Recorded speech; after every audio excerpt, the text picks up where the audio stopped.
We had a child whose family moved here from Ukraine. They don't speak English at home. And so one of the ways that the child became acclimated to the classroom, the little girl, was in the dramatic play area, right? It was a comfortable place for her to go. And there were other children playing there. And so really just became this great experience for her to get to know the classroom. And her teachers the other day heard her use an English phrase, and it was, "Come on, guys." Aww, right? I mean, that's so exactly. So they felt so, proud of the word, not only the language, the English language, words and phrases that she was picking up, but also that sense of community, right? Like, come on, play with me. So that was just a really powerful moment.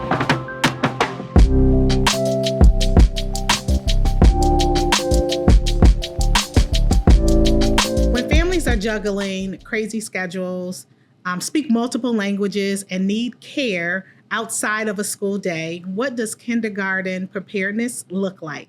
Today, we're joined with Sarah from Concordia Place. Sarah, I'm going to give you a moment to introduce yourself, but I just want to say I am so happy to have you here at Circle Time Conversations. Can you take a minute and tell us about who Sarah Spraker is and tell us about your journey? Yes, thank you. I'm excited to be here to talk more about play and kindergarten readiness. I work at Concordia Place. We are a nonprofit, community-based organization serving children, teens, and families, and we've been open almost 45 years. We have 4 NACCE accredited, nationally accredited centers around Chicago. And I've been there for almost 22 years. I started as a teacher. I earned my bachelor's degree in elementary education. And then actually last year earned my master's degree in child development from Erickson Institute. And now I'm the vice president of program services at Concordia Place. Oh my gosh, amazing. Well, first I want to say congratulations. What a huge accomplishment. And I am in awe just hearing a little bit and doing a little bit of reading about your center. Families in your community speak over 22 languages. What does it look like to create a sense of belonging from children and families across so many cultures? Right. It starts with the environment. I think first and foremost, what families see when they walk in our doors and into our classrooms, when they see signage and flyers and labels in the classroom that are in their home language. And then inside our classrooms, when they see books that are diverse and in multiple languages, and then also in the community of people that we bring together. It's about a diverse community of families where a new family will come in and see themselves represented, right? And then it's about also the teachers and staff that we have, that we authentically and intentionally hire bilingual and bicultural staff, again, so that our families really see themselves represented as part of our community, from moment one. That's so important. And I love that you guys are paying attention to who is sitting in front of children, because that's so important. And I know if you're that intentional about your hiring practices and how welcoming you invite families into your center, I know there's that much attention and detail also play a part in the curriculum that you use and how children see themselves across the instructional spaces in your facility. So I want to jump into play a little bit. But before I get into play, I want to think about, how does a sense of belonging show up in everyday moments, especially through play? Yes, I think it definitely is in the small moments that consistently happen throughout the day and every day.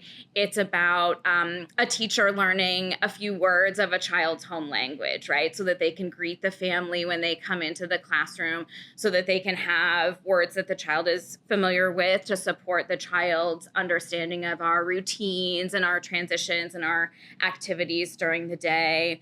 And then we also know that it's about play, right? That we have that we have significant chunks of time during the day that are just for play. And so children really invite each other into play. It's really very natural, and I think it creates that welcoming environment. We had a child whose family moved here from Ukraine. They don't speak English at home, and so one of the ways that the child became acclimated to the classroom, the little girl, was in the dramatic play area, right? It was a comfortable place for her to go, and there were other children playing there. And so really just became this great experience for her to get to know the classroom. And her teachers the other day heard her use an English phrase, and it was, "Come on, guys." Oh, right? I mean, that's so sweet. exactly. So they felt so, proud of the word, not only the language, the English language, words and phrases that she was picking up, but also that sense of community, right? Like, come on, play with me. So that was just a really powerful moment. No, and I love that. And I think, just being on the outside, that shows the sense of community that's happening in that space. Yes. Where she even felt comfortable just even saying that out loud. Because a lot of times when you're in environments like that, and there's so many different languages spoken, you may not feel comfortable even exercising your voice just yet. So that was amazing. Tell me a little bit about how you bring families in to the space to feel comfortable. Yeah.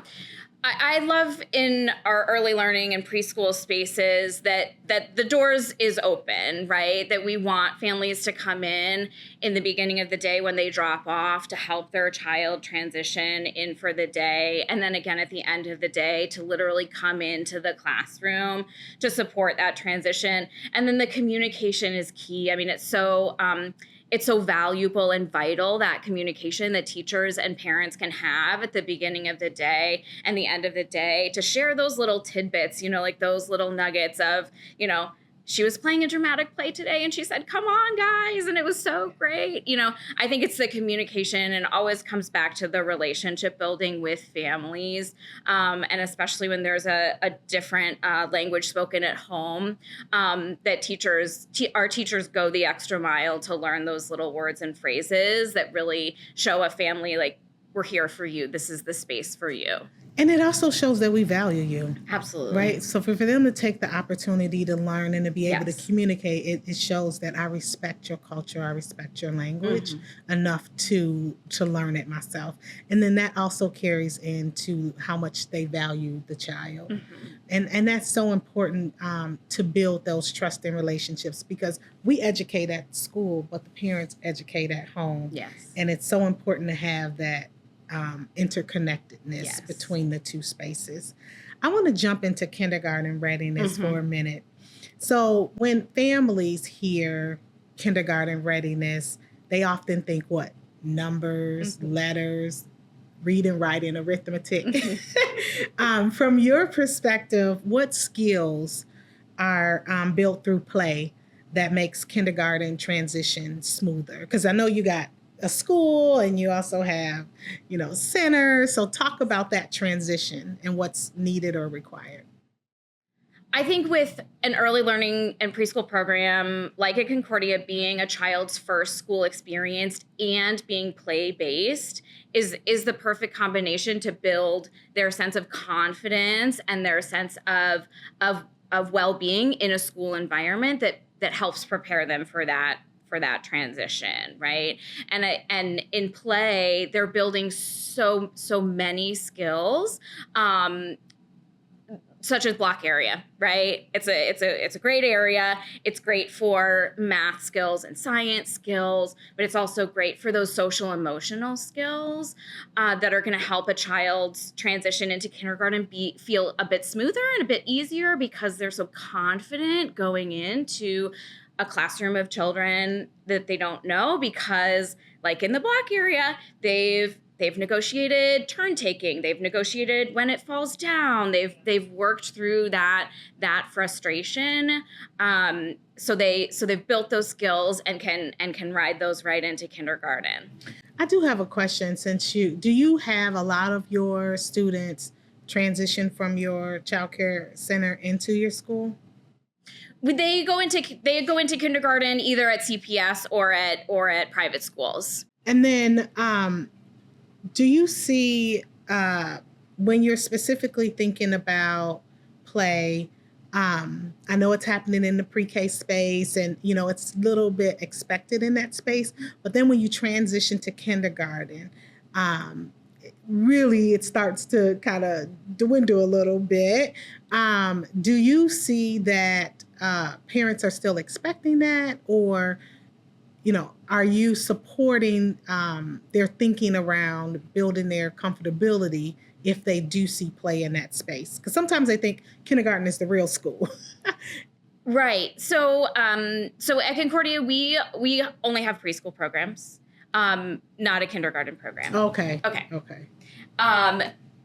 I think building parents' comfort level with play comes with some communication and education about the skills that are developed during play, and how when children enter, yes, a more structured kindergarten environment, probably with less play time, that the play in preschool has built those skills, again, like to persevere, to ask for help, to work with peers that are going to serve them in a more structured preschool environment. And when you've observed children who've had consistent opportunities for play-based learning, what experiences when it comes to confidence and independence do you see in kindergarten, or do you hope to see in kindergarten? I think the word consistent play experiences is really important. Everyday play and periods of time that are long, right? Like long enough to get into that really expansive block tower or block zoo or whatever they've built, to really get into a rich dramatic play experience. I think that consistency and that sort of intensity of open-ended creative play is really important. And then to the confidence and the independence, open-ended play is how it sounds. Children get to decide where they want to play, who they want to play with, how long they want to play there.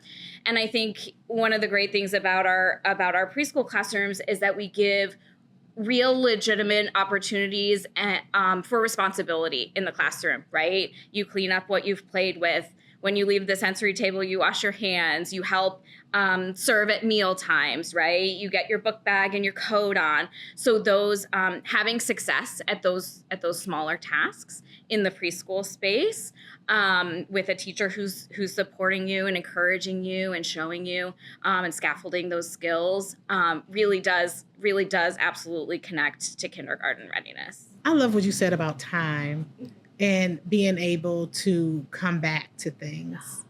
Because I remember when I was a classroom teacher, and students would spend all of this time building this gigantic, castle or fortress. And it was so good to have the opportunity to build a sign to say, still in progress, like, don't kick it down. They're still thinking and planning around this. And then I love for them to come back the next day in the classroom to say, you know what?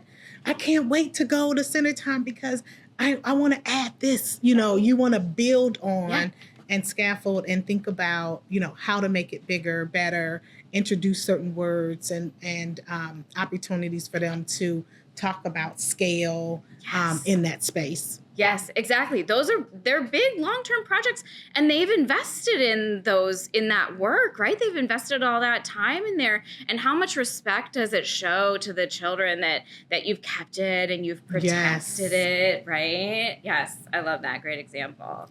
Now, from children, I know you said you have over 22 languages? Yes. Oh my gosh.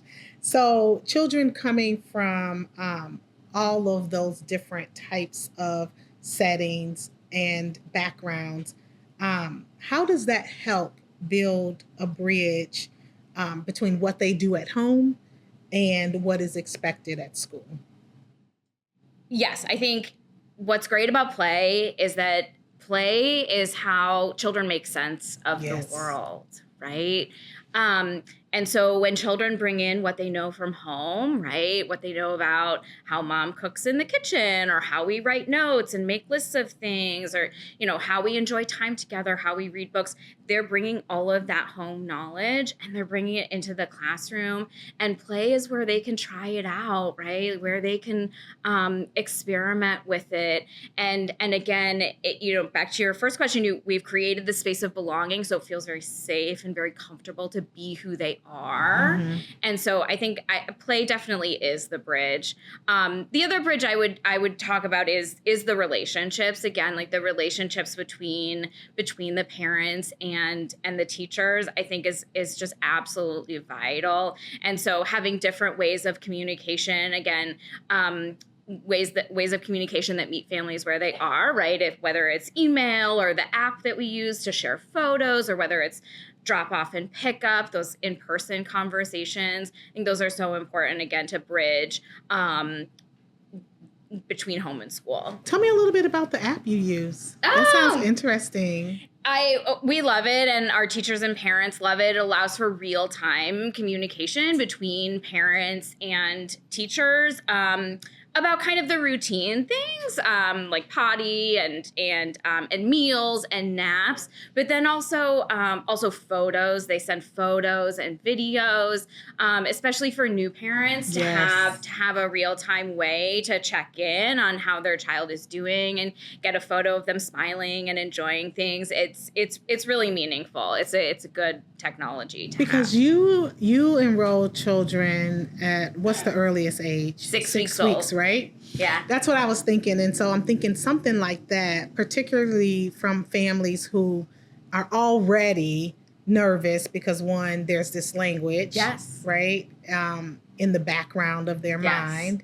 And then also it's a new baby, very, very young. Yes. I love that you've instituted something that brings that family into the classroom, because even though it's an app, it still shows the connection to what's happening in that space.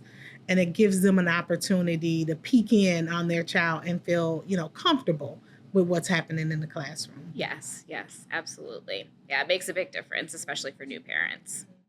So what do you wish more families understood about long-term impacts of play-based learning before kindergarten?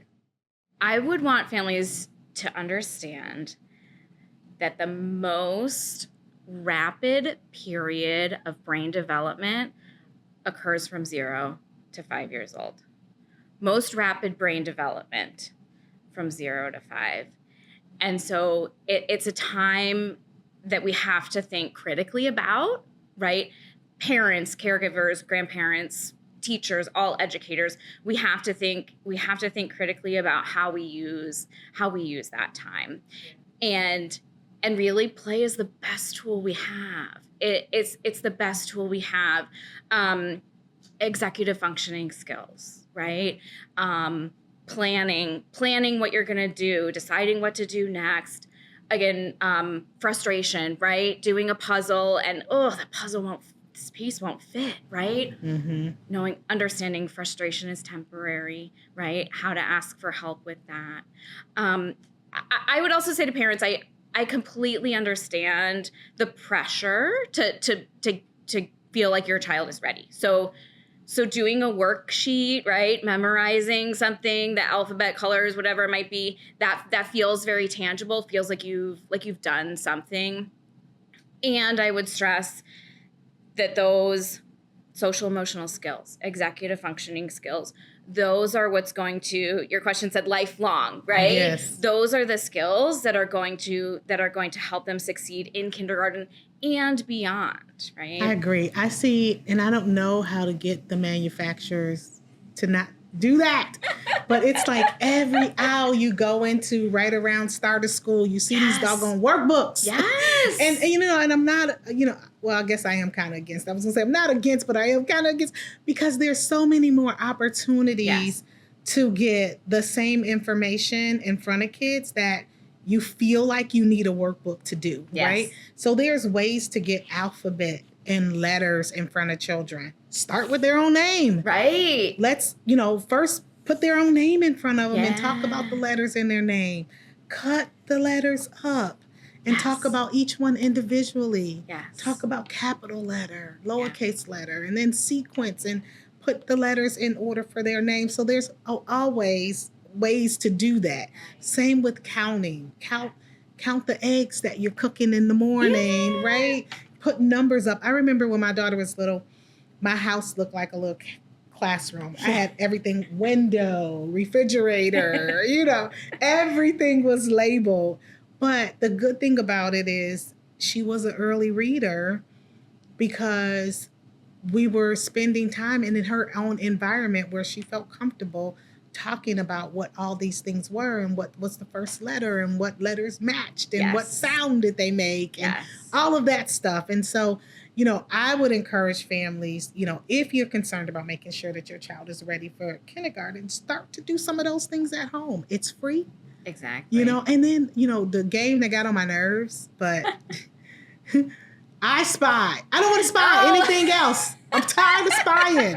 My daughter would just kill me because we did it in the morning. Yes. I spy, the M in McDonald's, or whatever. And it was just like, she would just like, I spy something blue. And I'm looking, But yeah, and I had got to the point. But those are good, fun things that involve play and games that would get them, intrigued about the world around them. Yes. I love art projects and sensory materials also for those sort of exposure to letters and numbers, right? Trace it in a little tray of sand or make a letter out of Play-Doh, right? To get their hands right there and their fine motor going too, as well as starting to tap into that number and letter recognition as well. And to bring science into that, make your own Play-Doh.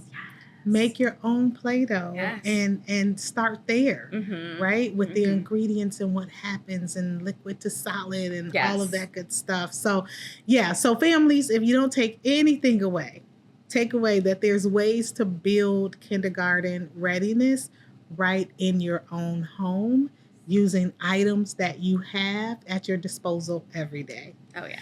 I want to give you an opportunity to share one of a story about either something that, really intrigued you about play that happened in one of your centers or anything that a family has shared with you about play that really opened their eyes to see it differently. Yeah. So one of our preschool classrooms, and this goes back to some of the questions about multilingual. Yes. One of our preschool classrooms has a big bin of plastic animals, right? Great for open-ended play, build a zoo, all of that. But this day, 3 or 4 children were around, and they spoke different languages at home, right? All of them. And it was like a game show. And one child would pull it out and go, "What's this?" And then each child would answer, right, what the animal was in their language. And then what's this, over and over again, until they got to the emu.